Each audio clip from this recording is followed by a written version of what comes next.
All right, everybody, welcome back to the #1 television program in the history of the entire universe.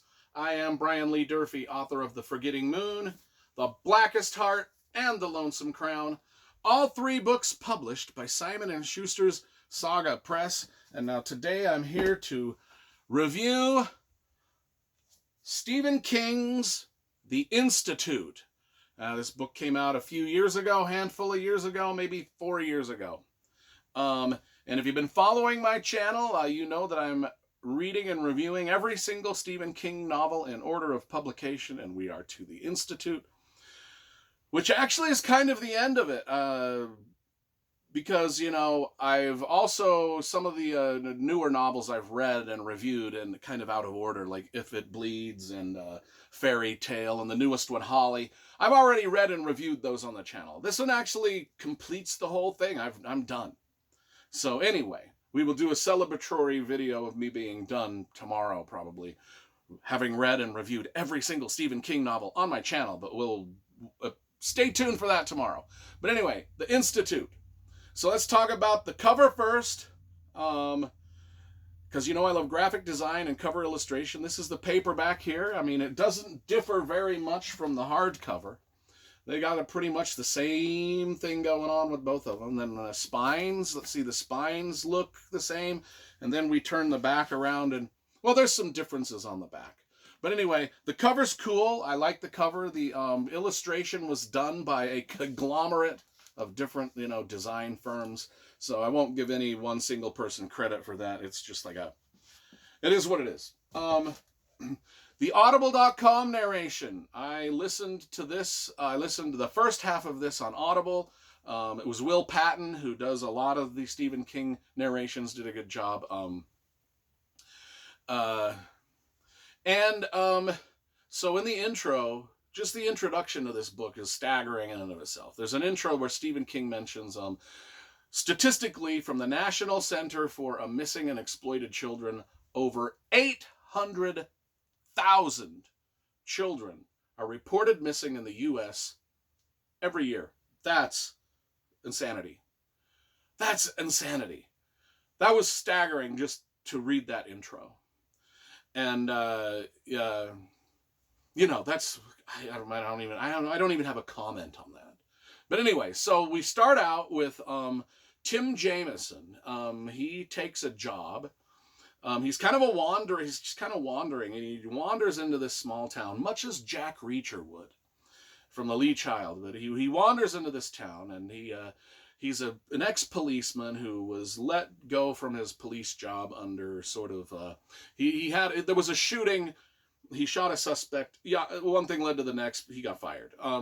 And so he's kind of now this kind of wandering guy, and he wanders into this small town in Georgia called Dupre, and he just kind of takes a job as a midnight shift as like sort of a security guy in the little small town. Just his job is to just walk up and down Main Street and make sure nobody's vandalizing stuff or breaking into things, and that's kind of the job.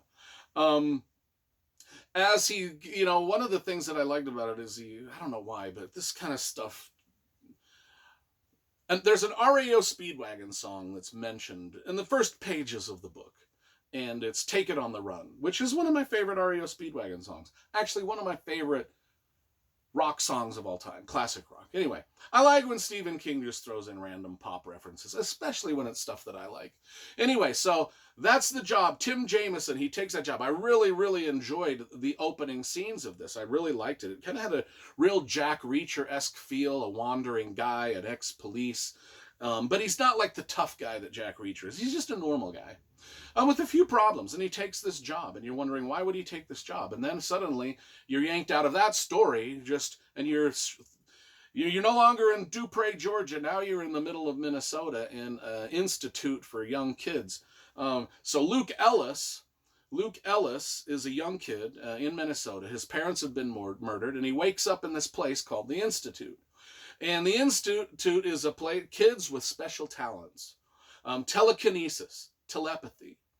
And these kids, have these special talents, and we get to meet them all.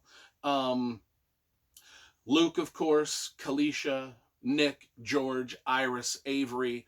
And they kind of have this, they're prisoners of this institute. This institute is not, it's kind of like One Flew Over the Cuckoo's Nest, where you can't get out, and the people running it are of dubious character, and well, more than dubious character. And the kids kind of have this saying: the institute is like the Roach Motel. Kids check in, but they never check out. Yeah, so the people that are running this institute are very adept, very expert. They're sinister. Dr. Sigsbee is sinister. As sinister as Nurse Ratched from the One Flew Over the Cuckoo's Nest. And this staff of the institute, they are very expert at extracting the supernatural talents from these kids for reasons which I shall not mention because I don't want to spoil everything here.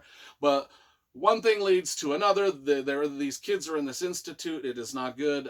This story really reminded me. This story is a combination of the kids of It, the young girl from Firestarter.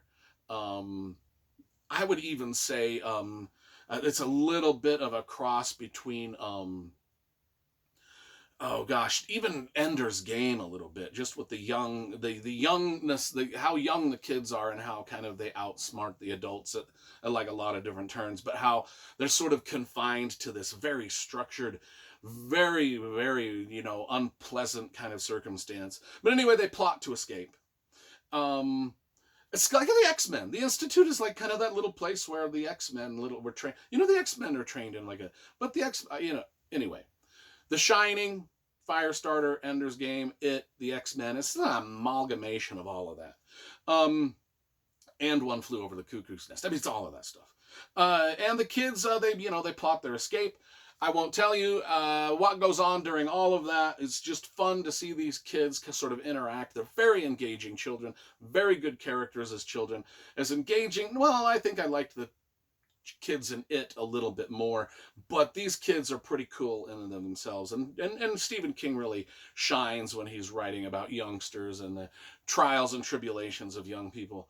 And their story eventually does, minor spoiler, converge with Tim Jameson's story, the Minnesota story and the Dupre, Georgia story with Tim Jameson being a pseudo policeman.